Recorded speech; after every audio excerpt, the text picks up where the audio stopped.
Mert a színész két sírban nyugszik, az egyik a föld, a másik a feledékenység, írta Jókai Mór. Ma kiderül, hogy mi a helyzet az íróval és az ő hőseivel. Szép estét kívánok, köszöntöm mindazokat, akik most élőben követnek bennünket, és természetesen azokat is, akik majd YouTube-on a felvételt látják.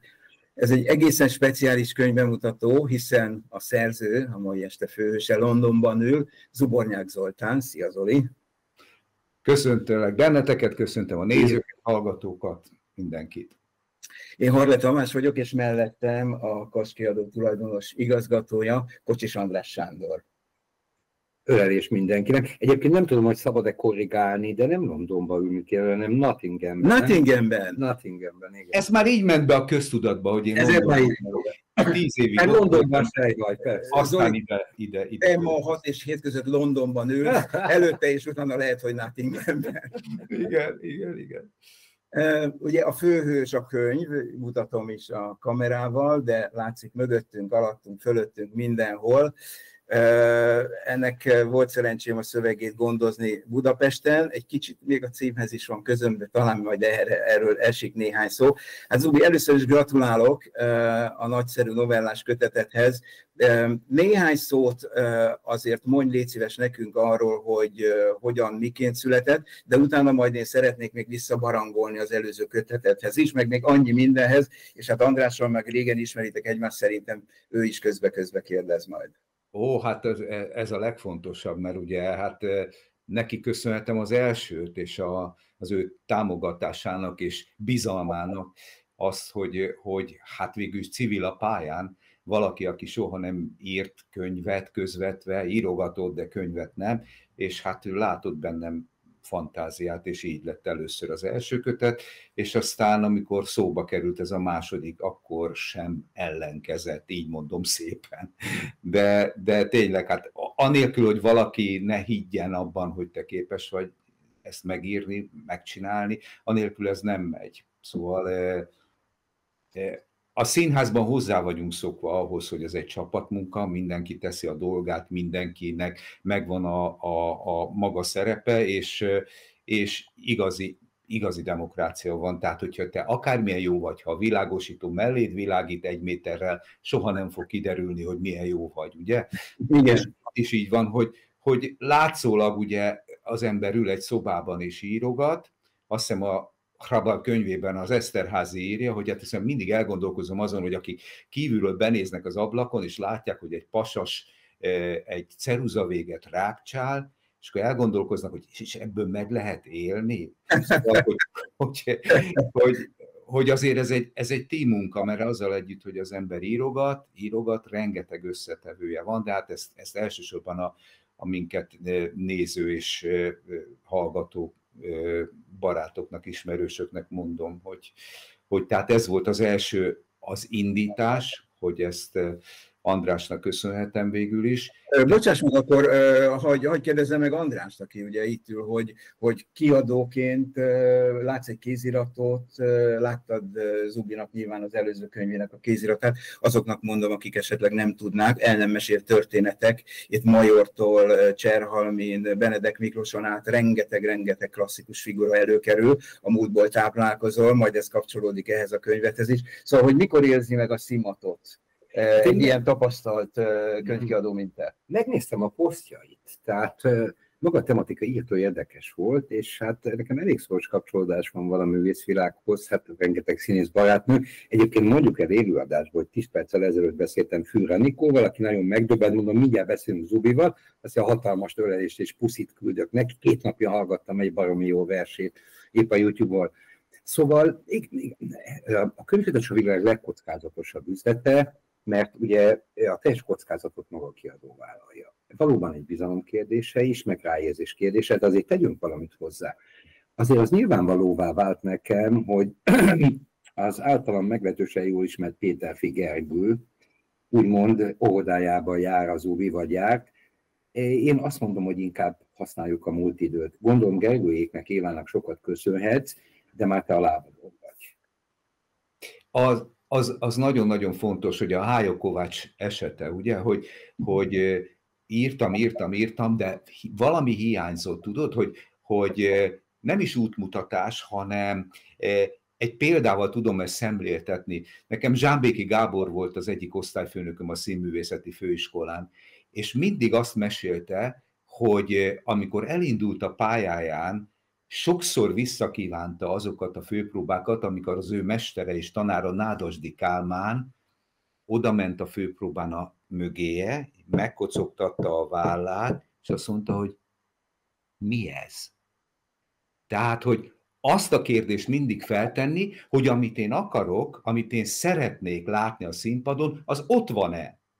És ugyanezt történt az írással is, hogy amit én gondolok, az ott van-e? És a Gergő ebben nekem nagyon sokat segített, hogy a látásmódot, az, hogy fogalmazunk meg valamit, hogy képzeljük, hogy alakítjuk egy figura sorsát, vagy a leírást, vagy a párbeszédeket.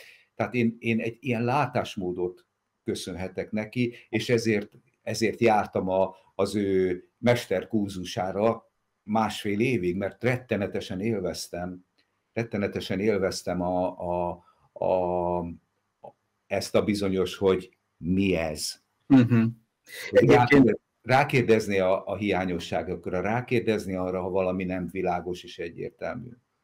Ugye akkor erről a könyvről beszélünk, és ennek a hátsó oldalán maga a mester, Péterfi Gergő írt hozzád néhány szót, ebből most hadd olvassak fel. Zugornyák Zoltán novellái finom iróniával és líraisággal jelenítik meg az embereket, elsősorban Budapest, a régi Budapest lakóit. A hétköznapiságban keresi a csodát, a kimondatlanságban a kimondhatatlant, az apró mozzanatokban az univerzálist. Ezekben a rövid történetekben benne van Magyarország elmúlt 50 éve, a Kádár-kor opálos világa, a budapesti botló, szemetkereső, boldogság után futó hősökben csodálkozva ismerhetünk magunkra. Ez a tükör szeretettel, de határozottan éles kontúrokkal mutat meg bennünket, a magyar irodalom legjobb novellisztikai hagyományait, Kosztolányit, Mándit, Bereményit érzi bujkálni a sorok között az olvasó, amikor a népszerű színész és rendező második kötetét veszi a kezébe, és hagy adjam úgy át neked a szót, hogy én, mint kelenföldi gyerek, annak idején, a 70-es évek elején minden sorodban ráismertem arra a világra, ami valóban ott a lakótelepi tömböket jellemezte. Honnan a forrás, mi volt a te Kelenföldöd? Az én Kelenföldöm Angyalföld volt, minden szépségével és bájával, ahol ugye hát elég könnyen lehetett egy pofont kapni csak úgy az utcán. Tripolis meg volt? Meg hát közel volt a Fáy utca. Nem, egy éjszaka én ott rendesen futottam. De mi az a Tripolis, mondjuk el az újszülöttnek, aki esetleg nem tudja. Hogy? Mondhatni akkor. Tripolis, mi volt a Tripolis? Hát a Tripolis az följebb volt, én Angyalföldnek az Dagály utcai részén. Hát akkor te bent voltál. Szabadság strandfürdő, mi tudtuk, hogy mi az, nem jártunk át oda, szóval tudtuk, hogy hol a határ, Fáy utca, Vasaspálya. Így van. De egy nagyon lényeges pont az én eszmélésemben, vagy az az általános iskola, ahol egy énekzenei általános iskolában jártam, és volt nekünk egy tanárnőnk, Halamai Júlia, egy csodálatos énektanárnőnk, és arra pillanatra emlékszem, 10 vagy 11 éves voltam, amikor nekünk mindig népdalokat kellett tanulni, és egy füzetet tele kellett írni, 8. végére 400 népdalt tudtunk. Mert ezt mindig ellenőrizte, kikérdezte. És az egyik ilyen volt, a citrusfa levelestől, ágastól, hogy válunk el kisangyalom egymástól, úgy válunk el kisangyalom egymástól, mint a csillag fényes ragyogásától. És ez volt az a népdal, talán most nem énekelném el, de hogy azt mondta Júlia néni, hogy lám, milyen szépen is el lehet ezt mondani, mert nem azt mondja a szerelmének, hogy szeretlek, imádlak, menj a fenébe, hanem úgy elválunk egymástól, mint a csillagfényes ragyogásától. És erre annyira emlékszem, hogy világított rá ez a csodálatos tanárnő, hogy nem csak hogy a népköltészet, hanem maga, hogy valami versbe vagy énekbe van fogalmazva, az mennyivel másabb, mint az, ahogy mi ott közlekedtünk angyalföldi srácok egymással. Hogy ennek a szépség, hogy elemelte ezt a dolgot, és onnantól kezdve ez mindig visszacseng a fülembe, és ott kezdtünk el másképp nézni a világra, azt hiszem. 10 éves korodban, amikor ott flangáltál a lakótelepen, és ezeknek a történetek egy része is ugye a kiskamaszkorból ered, akkor te már tudatosan raktároztad el magadban ezeket a történeteket? Valamit éreztél abból, hogy te majd akár a színpadon, akár később íróként vissza fogod ezeket adni? Nem, de igen, mert az volt az egyik fő szórakozásunk és szórakoztatásunk, hogy a szünetben tanárokat parodizáltunk. És valahogy kiderült, vagy úgy alakult, hogy én ebben egy kicsivel jobb vagyok a többieknél, és szép közönségem volt már a nagy szünetekben, amikor a különböző tanárokat parodizáltuk, de inkább az előadás érdekelt. Jó fogalmazásokat írtam a magyar tanáraim szerint, de az, hogy én írjak, az nem került a képbe, arról nem volt szó. Bocs, hadd mondjak itt el egy példabeszédet, amit én megéltem. Ugye hát van, aki tudja, van, aki nem. Én a háttéredben szobrászkodom, meglehetősen sok szobrom van. Arra büszke vagyok, 7 országban vannak szobraim.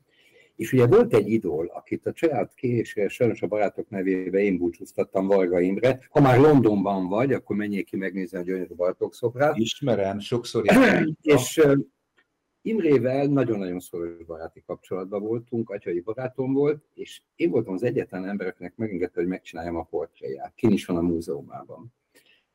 És amikor azt kérdeztem, hogy Imre, megcsináltam a szobrodat, levizsgáztatott, fantasztikus vizsga volt, mindegy, és kijött. És akkor azt mondtam neki, hogy Imre, hát a 20. század szobrásza, a szobrász, Európában mondhatnám világhírű, és segíts, hogy én merre menjek. Ezért mondtam, hogy te már a lábadon állsz, ezt hallgass meg, amit az Imre mondott nekem. Fölállt ez a 190 centis, fantasztikus termetű ember, egyébként angol, németül, franciául tökéletesen beszélt, megfogta a homlokot, a saját homlokát, az agyagot, és azt mondta, egyet jegyezz meg. Te már megérezted a homlokot, soha többé senkit ne kérdezz, se engem, se mást. Én leülök, te csinálj, mondom, én nem ilyenek kérdezzek, mert el akarunk valamerre lökni. Ne hagyd magad, se mástól, se tőlem. Úgyhogy te már megérezted a homlokot. És akkor az írói vénádat, ahogy megtaláltad, ez valóban egy izgalmas dolog. Ugye Péterfi Gergő szóba került, hozzá elmentél, nyilván azért, hogy tanulj elles. Hogyan ébredtél arra, amire András is ugye, hogy ne engedd ellökni magad, vagy mi az, amiben engedted ellökni magad? Akár olyan élményt, hogyha itt meg tudsz velünk osztani, amikor azt mondta a Gergő, na ez borzasztó, ha volt ilyen, vagy az, amikor egy olyan mondatot mondott neked, ami aztán mennyekbe repített téged? Ahogy elkezdtük a közös munkát, a kihívásról beszéltem neki, hogy valaki, akinek az agya úgy jár színészként, hogy olvasok valamit, és abból kell formálnom valamit, és azt kell értelmeznem, azt kell megértenem, annak a háttértörténetét kell kitalálni, a figura összes tulajdonságával, hogy a bánatba lehet ezt visszafele. Hogy nekem vannak ötleteim, vannak történeteim, vannak megélt szenvedéseim, örömeim, hogy tudom ezt én a papírra leírni. És akkor itt kezdtünk el beszélgetni egyáltalán ezekről a dolgokról, mert ez egy nagyon furcsa visszakozás, tehát hogy vissza kell fordítanom a színészi énemet arra a papírra, amiből dolgoztam 35 évig. Ez volt az igazi kihívás nekem, és hát Gergő még egy dolgot tulajdonképpen nagyon a saját tapasztalatából elmondott, hogy hát az ember ír, lelkes, oda van, hú de jó, az mondja, te jó, megy a szekér. Reggel fölébred, és azt mondja, úristen, ezt a borzalmat én írtam. Néhányszor átértük mindannyian ezt az életet. Szóval, hogy viszont az önreflexió, annak működnie kell, ami a színházban azért nem érdekes, mert ott ül egy pasas a nézőtéren, vagy egy nő, és azt mondja, hogy ez nem jó. De az írónak szüksége van erre, hogy azt mondják, hogy mit akarsz ezzel mondani? Nincs ott a papíron, amit mondtam a Zsámbéki történetet. Egy írónak sokkal autonómabbnak kell lenni, mint egy színésznek. Ugyanis nézd, te már eljutottál egy olyan szintre, ahol már úgymond a mesternek el kell engedni a kezét, és ha Gergőt én nagyon kedvelem, jól ismer, el is kell, hogy engedje. Miért? Mert nyilvánvalóan van egy visszatükrözés. Tehát, hogyha túlszoros kapcsolat alakul ki, akár író, de beszéltünk művészetről is, akkor belép automatikusan a megfelelés pszichológiája, pontosan, amit a Tomi mond. Rengeteg olyan gigantikus művészt ismertem, barátaimat, akik úgy festettek, például Séner Mihály, állandóan a mesteréhez beszélt. Mester, mi a véleményed róla? Ez nem jó. Ez nem jó. Ez egy átok, ez egy nagy áldás a jó mester, de rettenetes átok, ha megbékjóz. Úgyhogy te már lábadod. Igen. És hát az a szabadság, tudod, hogy azért, amikor játszol egy darabot, akkor ami oda le van írva, attól nem nagyon térhetsz el.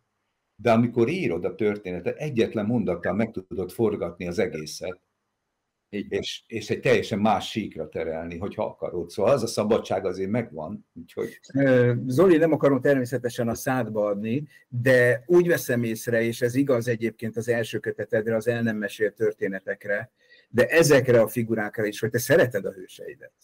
Ó, imádom őket, és majd azt kell, hogy mondjam, hogy alig van kitalált figura az én írásaimban, tehát akik ismernek engem és olvassák, rá fognak ismerni, még ha más neve is van, egészen biztos, és az általános iskolai osztálytársaim egész biztos, hogy rá fognak ismerni egy-két alakra az iskolából, és van nekünk egy csoportunk, az a bizonyos Karikás Frigyes úti általános iskola csoportja a Facebookon, ahol nem csak régi képeket, hanem ilyen régi történeteket is megosztunk egymással, és hát biztos vagyok benne, hogy rá fognak ismerni egy-két emberre.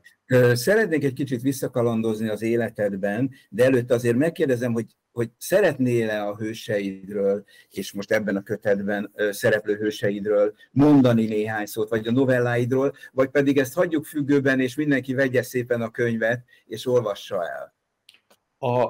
A családi vonatkozásról mindenképpen, tehát, hogy a Tejföl című novellában a családom tagjai szerepelnek, és gyerekkori... Névvel vagy nem névvel? A rendes nevükkel.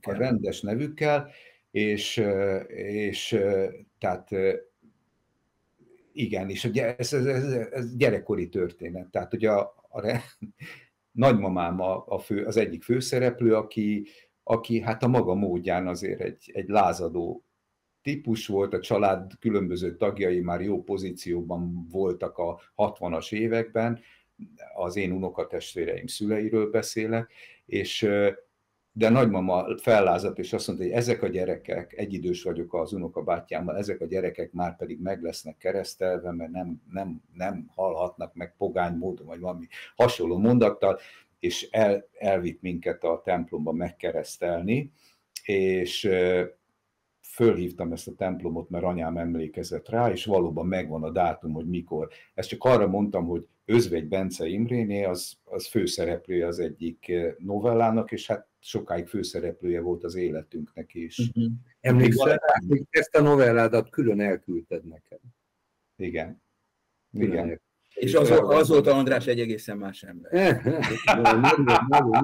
De van még. Tehát a családi novellákról azt gondolja az ember, hogy véges, szerintem végtelen. Mert az egyikről eszembe jut a másikról egy másik.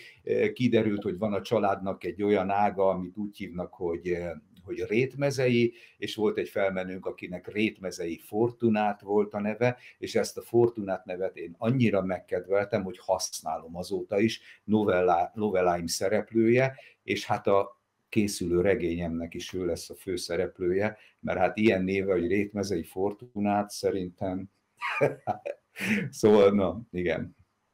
No, azoknak, akik esetleg most kapcsolódnak be, Zubornyák Zoltán, Édesapám majdnem beszart című novellás kötetéről beszélgetünk, Kocsis András Sándor, a Kaskiadó igazgatójával, és Nottinghamben ül maga a szerző, úgyhogy most már javítom önmagamat. Zoli, egyébként, ha már fölmutattam, hogy mondjam meg, hogy egy fiatal grafikus tervezte a borítót, Akarod mondani Mindenképpen szeretném, mert Klaben Lili kimagasló tehetség, és olyan harmonikusan is jól dolgoztunk együtt, megérezve ennek a könyvnek a hangulatát, az ízét, hát egy jó csapatmunka volt, ugye szemben nem dicsérlek téged, de hát te is a részese voltál, de Lili történetében az érdekes, hogy az édesanyja, nagyon sokat járt a Miskolci Színházban, amikor én még ott játszottam, tehát hogy a szálak így azért... És úgy is ismertétek meg egymást, hogy ő Igen, ő onnan ismer engem, így van. És hát nagyon jó volt az, hogy hát talán aki nem foglalkozott könyv kiadással, írással, szerkesztéssel, annak ez talán nincs benne, hogy itt nincs benne a tudatában, hogy minden milliméter számít, minden szín, minden betűtípus, betűméret. Szóval, hogy ez egy rettenetesen munkaigényes és precíz munka, és hónapokat tölt el vele az ember, tehát ez egy nagyon-nagyon jó munka volt, és annak is nagyon örülök, hogy az én gyerekkori barátom, a legjobb barátom, Kapitány Iván a képeit a rendelkezésemre bocsájtott, ami hát a közös életünk képei, mikor mi tinédzserek voltunk és fiatal felnőttek, ő már akkor operatőr akart lenni, és életünk minden pillanatát szinte dokumentálta, és milyen jól jöttek ezek a képek most így a régi emlékek mellé. Képből válogattunk, vagy 30-40 képből válogattunk Lilivel veled közösen, hogy mi kerüljön ki. Ugye nem biztos, hogy látszik, de azért elmondom a nézőinknek, hogy te egy autóból, egy Fiat 500-asból nézel ki, ez itt egy visszapillantó, amire rátette Lili a címet, és ugye, ha kinyitjuk ezt a borítót, segítesz, András? Hogyha kinyitjuk, akkor kibontakozik azért az autónak a teljes citromsárga léte, és ugye ide került a fülszöveg, meg a hátsó borító. Ez a Fiat 500-as, ez fontos az életedben. Ez volt az első autóm, és 27 000 forintba került akkor, használtan. Várjál, egy tankolás került ennyibe, vagy az autó? Az autó. És előtte ez az autó Vitár Roberté volt, a híres sportriporteré. És hát én azt hiszem, hogy akkor igen, ez egy elég nagy pénz volt így is már, mint nekem, de akkor én még vívtam, és válogatott vívó voltam, és mindenféle kalóriapénzt kaptunk, meg jó tanuló, jó sportoló, ösztöndíjat, meg nem. Szóval végül is össze tudtam kaparni az autónak az árát, és hát ez akkor is nyugati kocsinak számított, hogyha egy használt öreg autó volt, és mindenki a csodájára járt. Ennek azért volt egy mítosza ennek az autónak. Volt egy mítosza, mert ugye a tetejét ki lehetett nyitni, és volt egy barátom, aki a Malévnál dolgozott akkor, és szerzett mert nekem azért ez az autó egy picit kicsi volt, szerzett egy pilótaülést, ami nem, hát ilyen repülőülést, ami nagyobb volt, kényelmesebb volt, tehát ez már luxusnak számított akkor tényleg. Úgyhogy... Neked mi volt az első autód? PY 1072, Trabant 601, Delfin szürke. Igen, én az ócska piacon, vagy nem is tudom, vettem egy Lada, nem is tudom, 1002-es, 2000 forintért, úgyhogy az volt az első autóm. Van ebben a könyvben egy 300 címmel, nem tudom, hogy picit közelítem a kamerához, akkor talán látszik, 300 címmel egy személyes zárófejezet. És itt grafikailag is úgy oldottuk meg, hogy fut a szöveg, és közben fönt pedig fut egy életfolyam. És ebben az életfolyamban te arra kértelek, hogy írjál különböző évszámokhoz különböző mondatokat, és ha megengeded, akkor itt Andrásra rábökünk egy-két évszámra, én felolvasom, ami ott van, és tennek, hogy itt velünk, a nézőkkel, az olvasóiddal megosztod egy kicsit bővebben azt, amit oda írtál, jó? Mondd az egyik évszámot. 67. 1967, itt 3-at is írsz. Ja, bocsánat, 67, ez nagyon, hát olvast föl, légy szíves. Oké. Első komoly házassági ajánlatom, Ibi néni, óvónéni. Na, erről valamit. Hát nagyon, miután ez egy új lakótelep volt ott a Esztergomi út, Dagály utca, Róbert Károly körút, Névfürdő utca a 60-as években felépült, és akkor még gondosan építettek hozzá bölcsődét, óvodát. És ezek az óvodai évek azért voltak meghatározók, mert később az iskolában az óvodás társaim is osztálytársaim lettek, tehát mi gyakorlatilag az általános iskolát és az óvodát folytatva. 83-11 évig együtt jár. 11 évig együtt, és hát ezek a barátságok azóta is élnek és megvannak.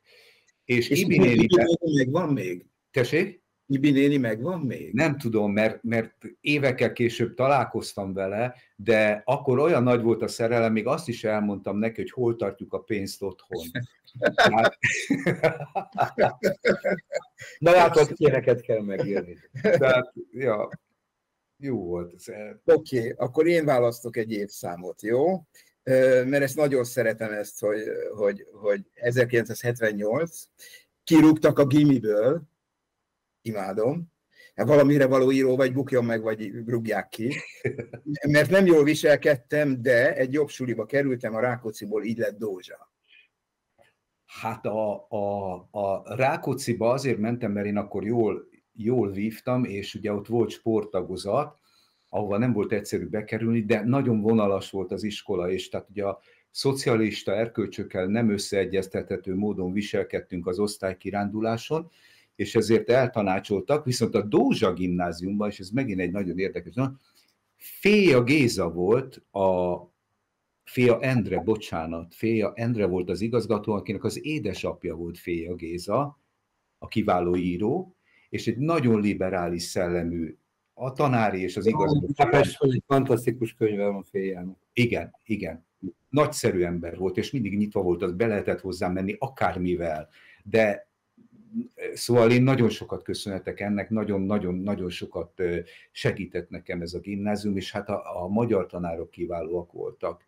Féja is nagyszerű, nem tanított, de nagyon sokat inspirált engem, szavalóversenyeket nyertem ott az iskolában, nagyon jó szellemű, friss szellemű iskola volt. Te választottál verset, vagy adta a tanár? Is. Tehát például Nagy Lászlót neki köszönhetem. Melyiket? Hát magát, hogy a Nagy Lászlót, mint költőt. A verseire gondoltam. Verseire a Forró szél imádat, ami az egyik leghosszabb verse, és azt én a mai napig tudom, és szeretem, és az, hogy fordított például bolgár költőket. És Bolgár Makedón, fantasztikus. Igen. Van egy emlékfája Kinsztrugában, Makedóniából a költők világtalálkozója van. A Juhász Ferinek és neki van, ugyanis mind a ketten az elmúlt 40 évben csak 2 magyar költő volt díszvendég. Ez egy óriási találkozó, én voltam kétszer Sztrugában, egyszer kivittem a Juhász Ferit, és a Nagy László ültethetett egy fát, és Juhász Ferenc. Tehát aki díjat kapott, az fát ültetett, már egy komoly kis erdőben. Tehát nagyon-nagyon nagy hatással volt rám, és a mai napig azt hiszem, hogy kicsit méltatlanul elfeledtük őt, de hát ezt Féjának köszönhetem, azt hiszem. És meghatározó élmény volt nekem. Tovább megyünk egy újabb életszakaszra, de mielőtt tovább megyünk, hadd biztosan mindazokat, akik követnek bennünket, hogy írjatok nyugodtan kérdéseket, ha van Zoli felé. Nem biztos, hogy mindent megkérdezünk, amit ti is megkérdeznétek. Andris, válasszál, légy szíves.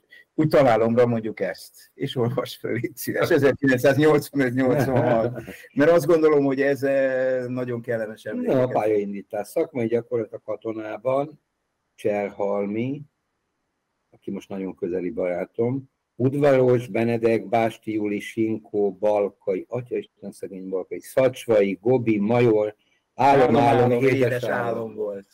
Hát ez valami csoda, és amit kevesen tudnak, hogy bár Major-Székely Zsámbéki osztályfőnökünk volt, a Cserhalmi és a Benedek is tanított minket. Amikor valamelyikük mondjuk főpróba hét volt, és nem tudott bejönni, bejött a tyútyú, és ámulva bámultuk, hogy mennyire jó volt vele próbálni. Ő akkor mennyi idős volt? Tyútyú most 77 éves. Hát ez 83-84-ben volt, és hát ő akkor a pályája csúcsán volt, hát nekünk óriási megtiszteltetés volt, hogy ő bejön, és mint tanár foglalkozik velünk, és nagyszerű próbákat tartott, és egészen más volt, mint a katonában, amikor színészként dolgoztunk együtt. Szóval nagyon-nagyon jó volt, és hát a Benedek Mitsu, aki pedig hát zenés mesterséget tanított nekünk egy évig, és csupa olyan dolgot, amit senki nem tud az egész szakmában, tehát az ő eleganciája, az ő viselkedés kultúrája, az ő felkészültsége, különösen a két háború közötti világ sanzonjai, kupléjai, katonadalai, anekdotái, humoreszkjei, hát valami, sajnálom, hogy mások nem vették igénybe őt, amíg még megtehették. Zoli, légy szíves, válasz ki, akár a főiskola, akár a katona, vagy akár innen is, onnan is, azt a pillanatot, amire azt mondod, hogy a főiskolán ez volt az én pillanatom, a katonában ez volt az én pillanatom. Van ilyen? Ki tudsz választani? Van olyan, az Ahogy tetsziket próbáltuk, Zsíros Ági volt a partnerem a főszerepekben, aki hát sajnos azóta nincs köztünk, és akkor a katonában ment az Ahogy tetszik Székely rendezésében Gáspár Sanyival és Udvaros Dorottyával. És akkor azt mondta a Csámpi, hogy vagyunk olyan jók, mint ők.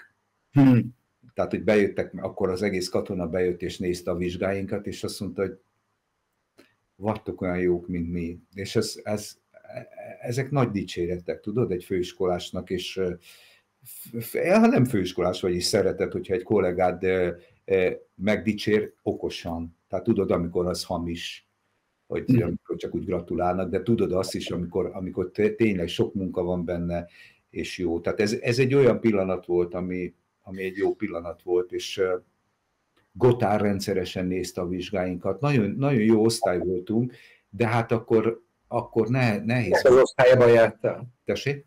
Kinek az osztályában jártál? Major Székely Zsámbéki. Major volt az osztályfőnök, mi voltunk az utolsó osztálya, és a Székely és a Zsámbéki voltak még osztályfőnökök, 3 osztályfőnökünk volt. Nem volt rossz jó. A színész a színpadon, amikor próbál, az író, amikor gépel, gondol a nézőre és gondol az olvasóra? Persze. Hát ez is egy nagyon érdekes dolog, hogy amikor az ember naplót ír, mindenki azt gondolja, hogy a naplót magadnak írod, ez nem igaz. Amikor az ember naplót ír, és eszébe jut, hogy ki olvassa, ki olvashatja, esetleg, tehát nem lehet csak úgy általában írni. Mindig kell, hogy úgy írjál, hogy az érthető legyen. Oda gondolod az olvasót? Sok esetben igen, de vannak fejezetek, amikor nyilván nem. Nem tudom elképzelni Jókait, ahogy egy szép tájleírásnál oda képzel bárkit is.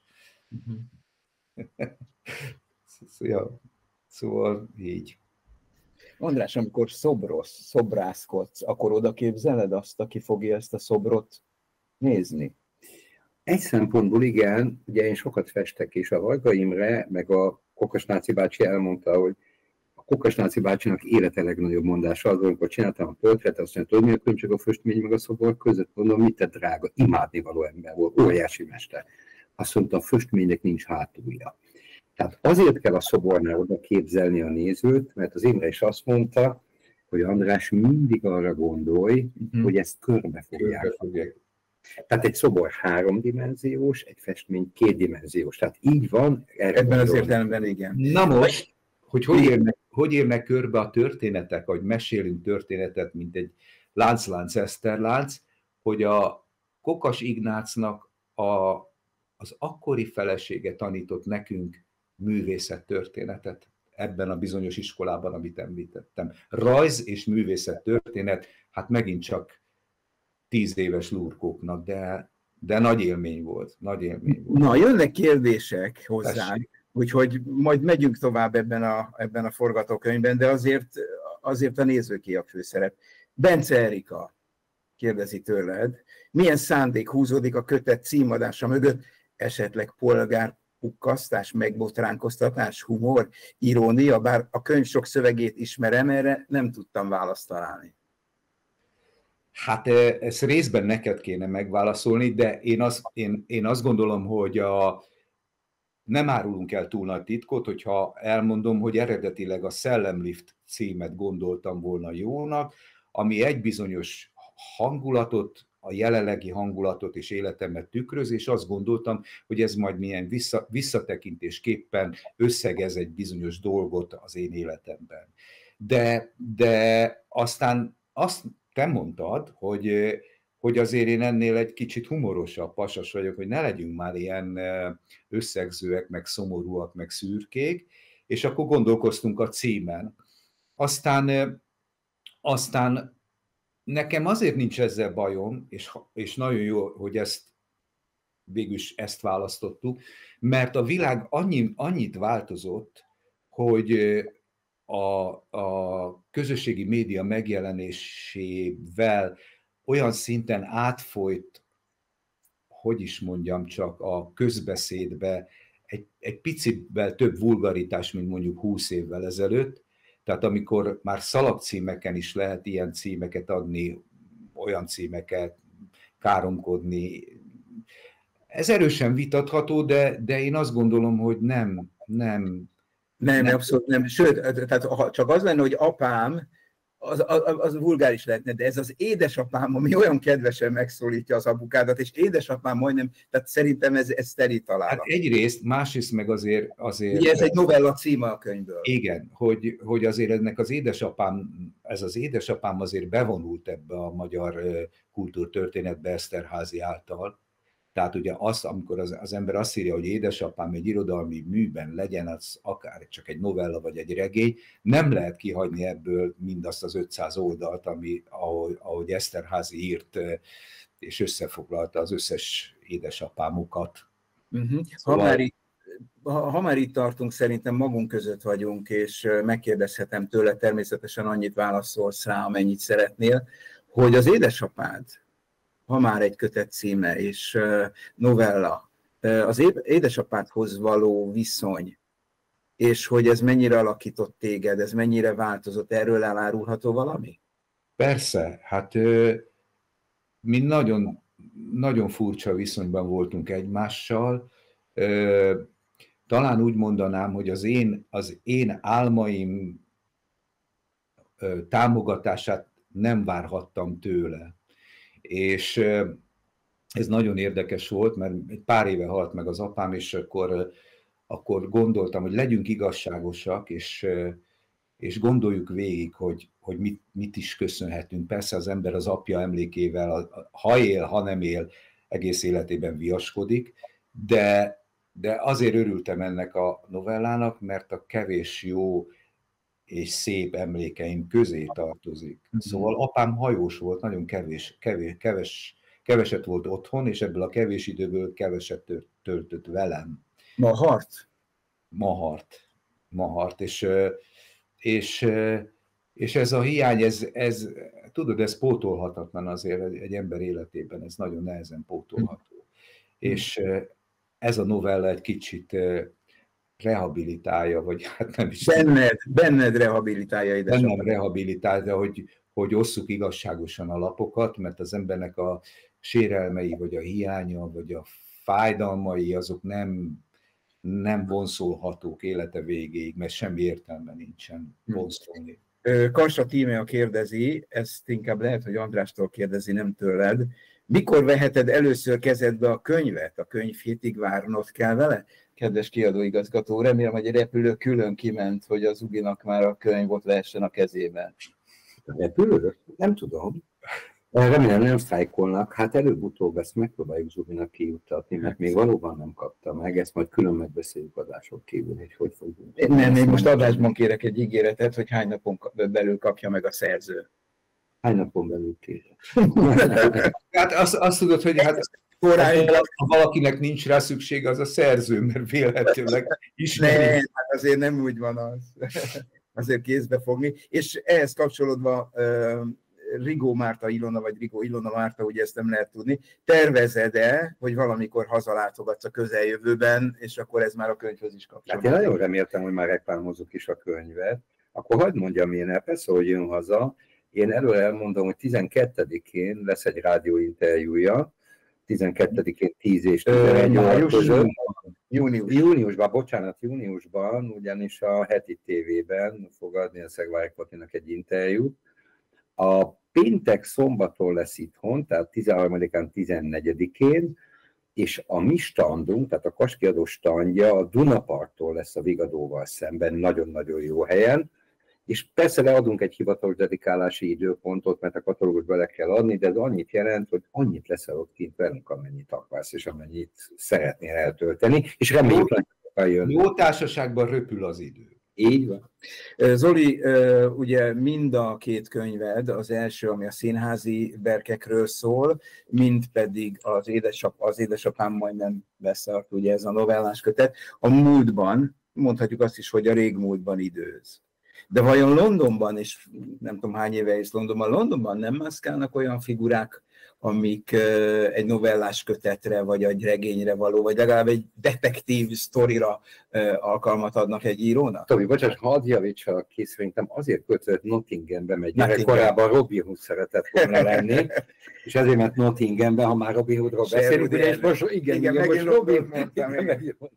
Nézd, egy teljesen más világ, és nagyon nehéz akklimatizálódni, mert ugye a kultúra az ott kezdődik, hogy az óvodában gyerekdalokat, meg mindenféle nonszenszeket énekelsz, meg szavalsz, és ez hiába tudod a nyelvet, ez egy kicsit pótolhatatlan. Szóval utána persze, hogy az ember olvas Dickenst, meg Jeanert, meg Shakespeare-t, amennyire tud, de ezek a kulturális hiányok mindig ott vannak, és persze nagyon jó történetek, rettenetesen érdekes emberekkel találkoztam, egy párat sikerült is megírnom az előző könyvbe, de